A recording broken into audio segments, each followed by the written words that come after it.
just like, I mean, the scene when you were like, you know, breaking your chops in the early days, doing club gigs, right? I mean, you were picking up. I mean, you were playing in bands like blues bands and shit like that, or rock and blues. Yeah. At the bars. Exactly. Yeah, I started out playing blues. Did you do tour trips like around California with that shit? Well, we toured up and down the West Coast, all the way up to Canada, from like Sacramento areas, Northern California, around San Francisco. We'd go up the coast to Seattle, then over to Spokane, then up to Calgary, Edmonton, and all the way over to, well, we did Saskatoon and Saskatchewan, all these places in the middle of nowhere. But I learned a lot. I think that's why with Rod it was like, you know, you already paid dues. And I was only 21, 22, and leading the band. Right. So I learned a lot. And in Sacramento, I mean, like when you were doing gigs with those cats, like, I mean, living in Sacramento, and I mean, there's probably a lot of bar gigs that you could pick up. Yeah, it was really healthy scene. Yeah, we could make a good living actually back then. It's a little different here because, like, in this town, there's very few places. For example, this is the 5th largest city in Sweden.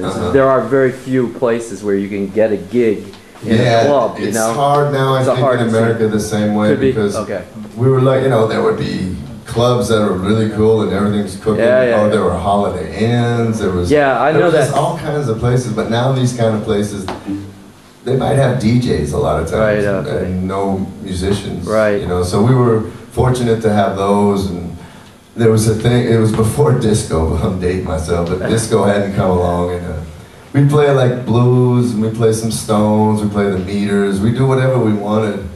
And then Average White Band came, and it was called funk, and it was cool, and then disco came, and it was like, okay, man, we gotta do this, you know. And by about that time, I said, it's time to go to LA. I had enough of disco, and but I made a lot of money playing all of that stuff, and I learned a lot. You learn about songs and song construction, and you know, you learn all the hits. You know? And it was good. It was good practice to learn all that stuff and learn a business. You know, there was no cell phones either. You know, I think how we did it all. Sometimes, you know, we'd be in the middle of nowhere and the car broke down. And you're going, how are we gonna get out of here? Yeah, well, this country has a huge support system, like for the study associations and stuff for music. Yeah, it's nice. It's great like that, but it is difficult from the side of like the American scene earlier, with the bars on every corner and everything. Lots of rock and roll gigs, you know. Yeah. Not so much here. We don't.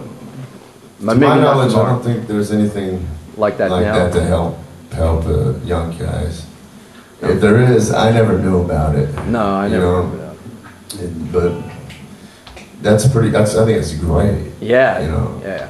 You guys take advantage of it.